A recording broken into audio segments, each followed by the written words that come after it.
ராஜனே.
God's power is here in the church.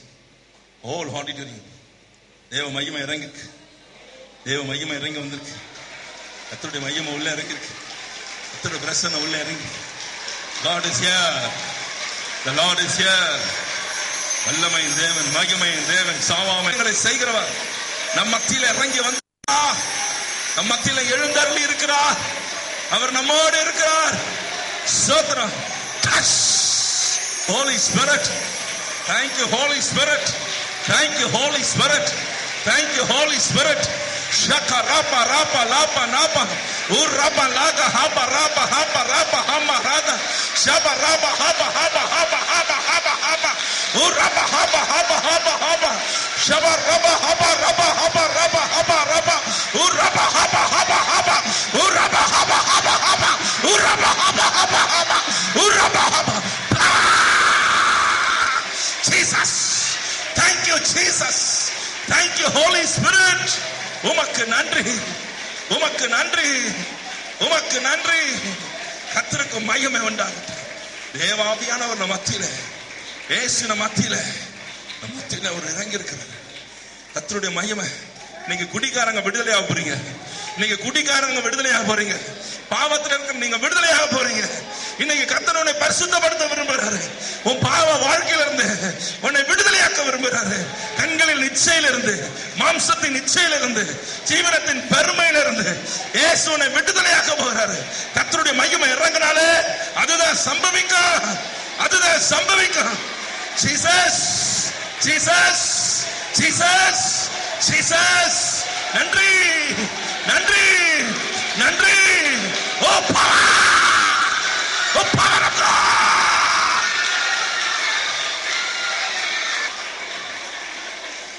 Jesus, Jesus, lever, lever. Thank you Holy Spirit. Udu. Thank you Jesus, thank you Jesus. Shaka rapa rapa rapa udumavle. Thank you Jesus, thank you Holy Spirit, thank you Holy Spirit. Lever, நீ ஒண்ணே சேர்ந்த உடு. தமிழ்ல தான் சொல்லுவோம் மனைவிக்கு. I said keep quiet, that is not your job. போய் அவங்கள அதெல்லாம் ஆவியானவர் பார்த்துவாரு. உங்க வேலை இல்லை, என் வேலை இல்லை அது. ஆமென் சொல்லுங்க, சொல்லுங்க ஆமென். கர்த்தர் இருந்தா அதெல்லாம் நடக்கும். நம்ம போய் ஒண்ணு நடக்காது. நீங்க அமைதியா இருங்க, நீங்க அமைதியா இருங்க சிஸ்டர்ஸ். கர்த்தர் செய்வார் எல்லாத்தையும். நம்ம வேலை இல்ல. பாருங்க, இதே மகிமையை கர்த்தர் உனக்கு கொடுப்பார். ரைட் சொல்லுங்க ஆமென் சொல்லுங்க. God has to deliver us today. ஆமென் சொல்லுங்க. கர்த்தருடைய நாமம் மகிமையான நாமம். கர்த்தருடைய நாமம் மகிமையான சுகமாயிருப்பான்.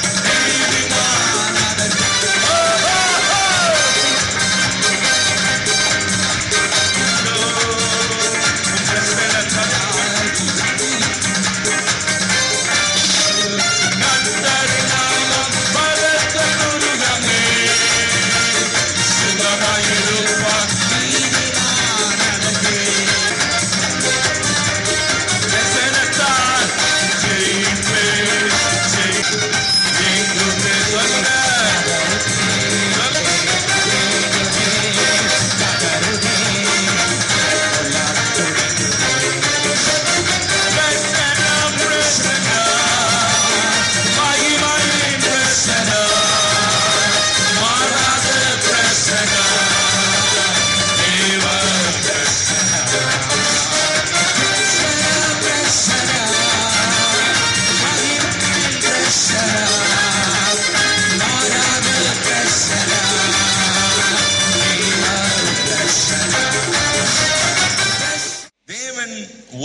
இருக்கிறார். 1 யோவான் 1:5 சொல்லுகிறது, தேவன் ஒளியா இருக்கிறார். நான் நேரத்துல ரொம்ப விளக்கமா பேசினேன். பிதா யாரு, குமாரன் யாரு, பரிசுத்த ஆவியானவர் யாரு? இந்த 3 பேரும் ஒரே மகிமையா இருக்கிறாங்க, ஒரே வல்லமையோடு இருக்கிறாங்க, ஒரே அதிகாரத்தோடையவர்களா இருக்கிறாங்க. எல்லாத்தையும் விளக்கமா சொன்னேன். இன்றைக்கு நான் பேசுகிறது தேவன் ஒளியா இருக்கிறார். 1 தீமோத்தேயு 6:16 நம்ம வாசிக்கும் போது வேதவசனம் ரொம்ப அழகாய் சொல்லுது, வானத்திலிருந்து வெளிப்பட்ட இயேசு கிறிஸ்து எப்படியா இருக்கிறார்? ஒருவராய் சாவாமை உடையவரும் சேரக்கூடாத ஒளியில் வாசம் பண்ணுகிறவரும் மனுஷரில் ஒருவனும் கண்டிராதவரும் காணக்கூடாதவருமாய் இருக்கிறவர், அவருக்கே கனமும் நித்திய வல்லமையும் உண்டாவதாக, ஆமென் என்று எழுதியிருக்கிறார். சேரக்கூடாத ஒரு ஒளியில வாசம் பண்ணுகிற தேவன். ஆமென் சொல்லுங்க. ஹல்லேலூயா. ஏதோ ஒரு சேர முடியாத ஒரு ஒளியில ஆண்டவர் இருக்கிறார் என்ற அர்த்தம் இல்ல. அவருடைய ஒளியில யாரும் சேர முடியாது. அதுதான் என்னுடைய ஒரேதான ஒரு விளக்கம். God is light. He is a pure light and a perfect light. In that marvelous delightful light no person can come near. ஸ்தோத்திரம் சொல்லுங்க.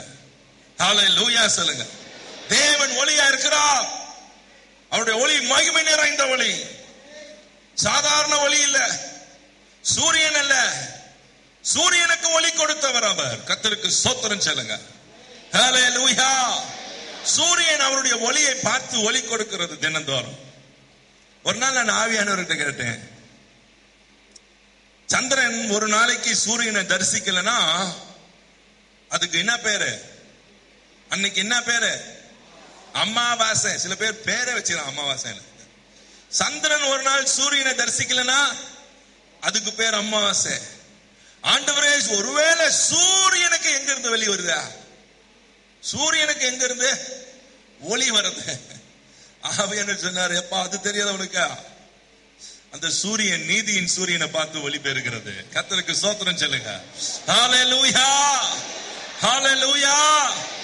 This sun gets its light from the marvelous master. தேவன் ஒளியா இருக்கிறார். அவரிடத்துல இருந்து இது ஒளி பெறுகிறது. ஆமென் சொல்லுங்க. அதுக்கு தனியில ஒளி இல்ல, தேவனிடத்துல இருந்து ஒளி பெறுகிறது. ஹல்லேலூயா சொல்லுங்க. சொல்லுங்க ஆமென் சொல்லுங்க. ஹல்லேலூயா. இந்த சூரியன் ஒரு நாளைக்கு அந்த உண்டாக்கினவரை பார்க்காம போச்சுன்னா, உண்டாக்கினவரை பார்க்காம போயிடுச்சுன்னா, இந்த உலகம் உண்டான பொழுது இது வரைக்கும் அது கீழ்ப்படியாம இல்லவே இல்லை. அவரை பார்த்துக்கிட்டே இருக்குது தினந்தோறும். ஆனா ஒரு சந்தர்ப்பம் வந்தது. எப்ப தெரியுமா? நீதியின் சூரியன் தன் முகத்தை மறைத்துக் கொண்டார். எப்பொழுது தெரியுமா? உலகத்தின் பாவம் அனைத்தும், மீறுதல்கள் அனைத்தும், அக்கிரமங்கள் அனைத்தும் என் ஆண்டவராகிய இயேசு கிறிஸ்து மாம்சத்துல வெளிப்பட்டாரே, மாம்சத்துல வாழ்ந்தாரே, 33 வருடங்கள் வாழ்ந்து தன்னுடைய ஜீவனை உனக்காக, எனக்காக, நமக்காக கொடுத்த அந்த வேளையிலே சிலுவையில் அவர் தொங்கிக் கொண்டிருந்த பொழுது அந்த நீதியின் சூரியன் அவரை பார்க்க முடியல. அவர் பாவம் செய்யல, பாவமறியாத அவர் நமக்காக பாவமானார் என்று வேதம் சொல்கிறது. நம்முடைய பாவத்தை அவர் சுமந்தார் என்று எழுதியிருக்கிறது. பாவிகளை ரட்சிக்க கிறிஸ்து இயேசு உலகத்தில் வந்தார் என்று எழுதியிருக்கிறது.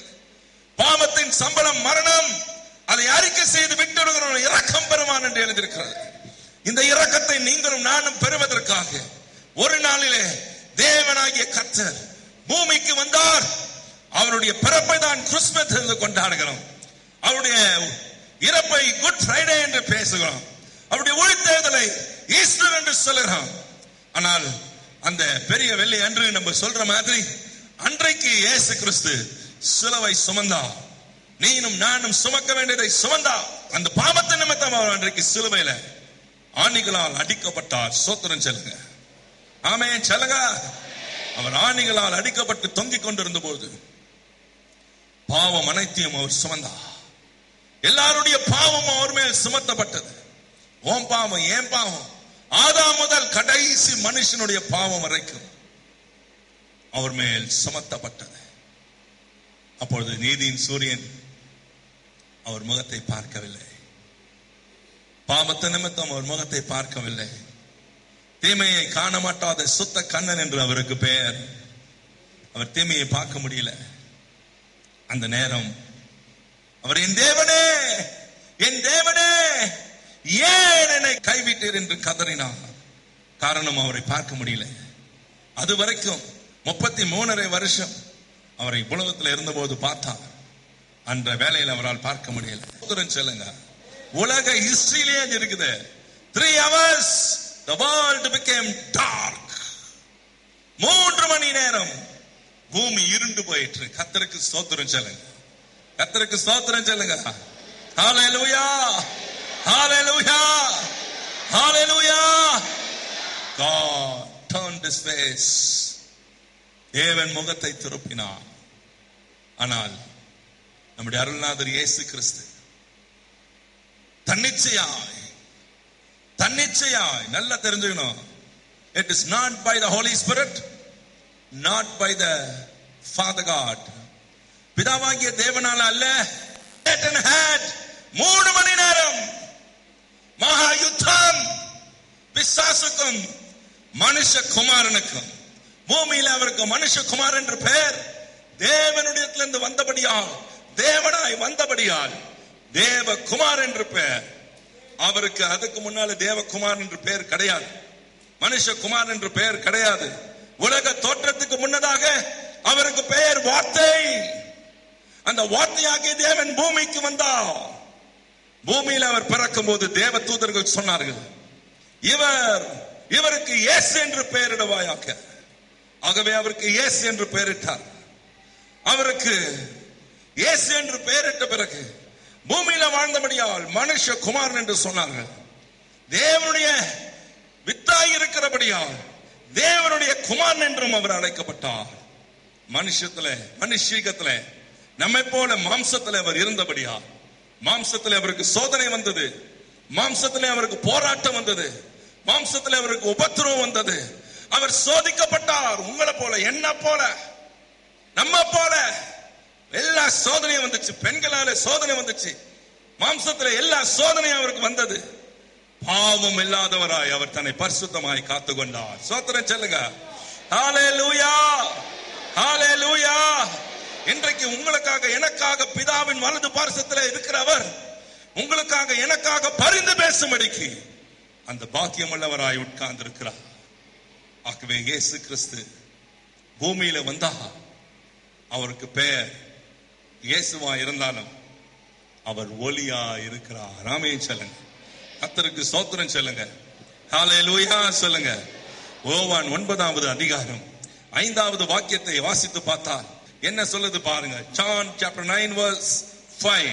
நான் உலகத்தில் இருக்கையில் உலகத்திற்கு ஒளியா இருக்கிறேன். உலகத்துக்கு அவர் ஒளியா இருந்தார்.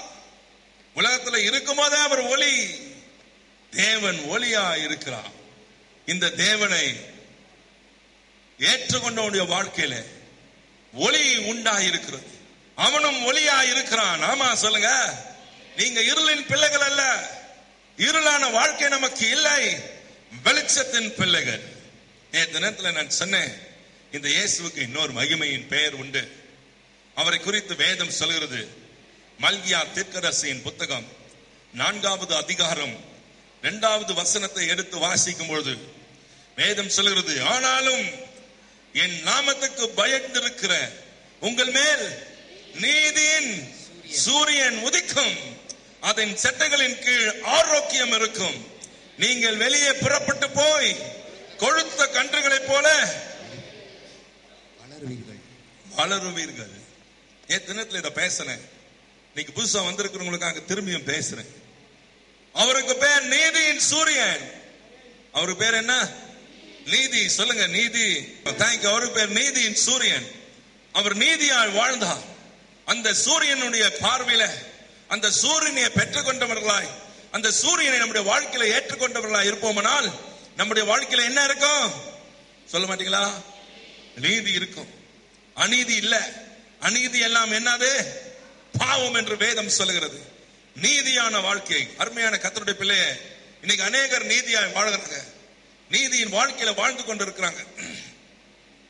நான் நன்மையில எங்களுடைய கூட்டத்துக்கு வருகிற ஒரு போதகருடைய மகளை ஒரு குறிப்பிட்ட டாக்டர் கிட்ட அனுப்பினேன். காரணம், அவள் திடீரென்று மிகவும் சுகவீனப்பட்டாள். ஒரு நாள் ஒரு உபாச கூட்டத்தில், அவருடைய ஆலயத்தில் நடந்து கொண்டிருந்த அவருடைய உபாச கூட்டத்தில் திடீரென்று மயங்கி விழுந்தா. பாஸ்டர் நடத்திட்டு இருந்தார் அந்த கூட்டத்தை. பாவம் இறங்கி ஓடி வந்து எடுத்துட்டு கொண்டு போயிருக்கார். அந்த பிள்ளையினுடைய உயிர் பிரிந்தது. அவருடைய எல்லாம் ஒரு ஹார்ட் அட்டாக் ஒருத்தருக்கு வந்தா என்ன நடக்குமோ அவ்வளவு நடந்துருச்சு. என்னென்ன நடக்குமோ அவ்வளவு நடந்துருச்சு. கடைசியில் அங்க போய் ஹாஸ்பிட்டல போட்டு உலுக்கி கிளுக்கி பெரட்டி எழுத்திருக்காங்க. தேவ கிருபையினால உயிர் திரும்பி வந்தது. ஸ்தோத்திரம் சொல்லுங்க. ஹல்லேலூயா. கர்த்தருக்கு பயப்படுறவங்களுக்கு கர்த்தர் கிருபை கொடுக்கிறார். கர்த்தருக்கு பயப்படுற பிள்ளைகளுக்கு கர்த்தர் என்ன கொடுக்கிறார்? கிருபை கொடுக்கிறார். எத்தனையோ பேர் ஆஸ்பத்திரியிலே படுத்திருக்கிறான், உயிர் போயிருது, காப்பாற்ற முடியல. எல்லா எக்யூப்மெண்ட்ஸ் பக்கத்துல இருந்தாலும் காப்பாற்ற முடியாது. ஆனா சிலருக்கு தேவன் கிருபை கொடுக்கிறார். ஸ்தோத்திரம் சொல்லுங்க. அதுக்கு தான் கிருபை கிருபைன்னு பாடணும். அவருடைய உயர் வந்தது. அதன் பிறகு அவள் சுகவீனமாகவே இருந்தால் பல மருத்துவர்களை பார்த்தாங்க. எல்லாரும் சொல்லிட்டாங்க, you have a chronic heart disease, உனக்கு இருதயத்துல பிரச்சனை, உன் வாழ்வெல்லாம் சுருங்கி போச்சு, இனி நீ பிழைக்கிறது ரொம்ப கஷ்டம். எத்தனையோ மருத்துவங்களை பார்த்தோம், அவளுக்கு சுகம் இல்லை. கடைசியில என்ன செய்யுதுன்னு தெரியல. ஒரு நாள் மிகவும் சுகவீனப்பட்டார். அப்போ அந்த அம்மா சொன்னாங்க, பாஸ்டர்மா என்ன அதிகமா நேசிக்கிறவங்க, அவங்க என்கிட்ட சொன்னாங்கப்பா, என் மகன் ரொம்ப சுகவீனமா இருக்கான், என்ன செய்யுது தெரியல. நான் சொன்னேன், அவளை அப்படி வச்சுக்கோங்க. ஏன்னா அதுக்கு முந்தின நாள் ஒரு டாக்டர் கிட்ட போயிருக்காங்க. அவர் சொல்லியிருக்காரு, இருதயத்துல பிரச்சனை, ஆன்ஜியோ மூலமா உள்ள வால்வை ரீப்ளேஸ் பண்ணணும், எப்படியாவது பண்ணலாம், அதுக்கு இவ்வளவு காசு, இவ்வளவு லட்சம் ரூபாய் செலவாகும், நீங்க பணத்தை எடுத்துட்டு வாங்க, இல்லைன்னா லோன் கொடுக்கலாம், இதை எடுக்கலாம், என்ன அவங்களுடைய மொழியெல்லாம் சொல்லிட்டாங்க. அவங்க அம்மா கேட்டாங்க, என்ன செய்யறது? நான் சொன்னேன், செய்யறத சிறந்த செய்யன்னு எழுதியிருக்க, நீங்க யாருக்கிட்டே போக வேணாம், I will send you to the best doctor whom I know. Vijaya hospital number 1 specialist கிட்ட நான் அனுப்பும்படி ஏற்பாடு செஞ்சேன். மகளை நீ போயிட்டு வா, அவர் என்ன சொல்றாரு அதன்படி செய்யலாம். அந்த மாலையில அவருக்கு அப்பாயின்மெண்ட் கிடைக்கல, அன்னைக்கே வாகனம் கிடைக்கல, எப்படியோ போனோம். அந்த மகளை கூட்டிட்டு போனாங்க. அந்த டாக்டரே வீட்டுல வந்து வாசலை திறந்தார். இந்த பிரச்சனையை சொன்னாங்க. கொஞ்ச நேரம் காத்துருங்க, எங்க வீட்டுல ஆபீஸ் எல்லாம் வரட்டும். முதல் ஆளை அவளை கூப்பிட்டு பார்த்தார். அவருடைய டெஸ்டோஸ்கோப்பை எடுத்து அவருடைய இருதயத்துல பகுதியில வச்சாரு. வச்சு சில நிமிஷத்துல அவர் சொன்னாரு, உனக்கு என்ன வியாதின்னு சொன்ன? Heart disease. யாருமா சொன்னது ஹார்ட் டிசீஸ்? உனக்கு இருதயத்துல வியாதியே இல்ல, உன் இருதயத்துல வியாதியே இல்ல. அவர் சொன்னா, ஐயா இதை பாருங்க, இவ்வளவு மெடிக்கல் ரிப்போர்ட், எவ்வளவு ஸ்கேன் எடுத்திருக்கோம், எக்கோ எடுத்திருக்கிறோம், இசிஜி எடுத்திருக்கிறோம், எல்லாத்தையும் பார்த்துட்டு ஒருவே உன்னுடைய சந்தேகத்துக்காக நான் ஒரு எக்கோ எடுக்கிறேன், நான் ஒரு இசிஜி எடுக்கிறேன்னு சொல்லி அவரே எக்கோ உட்கார்ந்து எடுத்திருக்கிறாரு. எல்லாத்தையும் எடுத்துட்டு சொன்னாரா, நீ இங்க வர வேண்டிய ஆளே இல்ல, தயவு செய்து நீ போயிடு, உனக்கு வியாதி கிடையாது, உனக்கு வியாதி வேற பகுதியில, அந்த டாக்டருக்கு நான் ஒரு கடிதம் கொடுக்கிறேன்னு சொன்னாரா. அதை பார்த்த போது என் இருதயம் வேதனைப்பட்டது. ஏன் தெரியுமா? இன்னைக்கு எத்தனை பேர் இல்லாததையே இருக்குதுன்னு சொல்லிட்டு இருக்கான். உண்மையில ஒரு மனுஷன் இருக்கிறான் என் பூமியில, அதனாலதான் மழை பெய்யுது. ஏதோ ஒரு ஜாதி, ஏதோ ஒரு மதத்தை சார்ந்தவன் சொல்றான், உனக்கு ஹார்ட் டிசீஸ் இல்ல, உன் பணம் எனக்கு வேண்டாமா. நான் அவர் சொல்லி இருந்தாரு 5 லட்சம் நான் கூட கொடுக்கறதுக்கு ஆயத்தம்.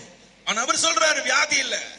2 நாளைக்கு முன்னால பழக்கடைக்கு போயிருந்தேன் பழம் வாங்குறதுக்காக. அது ஒரு முகமதியர் கடை, இந்த மசூதி பக்கத்திலே இருக்கும். அதுக்குள்ள போய் பழம் வாங்கிட்டு இருந்தேன். இப்ப உள்ள இருந்து சொன்னார், ஐயா குட் மார்னிங் அப்படின்னாரு. யாருன்னு பார்த்தேன், நான் கறி வாங்குற கடைக்காரர், கறி கடைக்காரர். அவர் அங்க பழம் வாங்கிட்டு இருந்தாரு. எவ்வளவுன்னு கேட்டார். அவர் 160 ரூபாய் சொன்னார். அவர் 200 ரூபாய் எடுத்து கொடுத்தாரு. இவர் அவர் கையில சில்லறைய, மிச்ச சில்லறையை 80 ரூபாய் கொடுத்தாரு.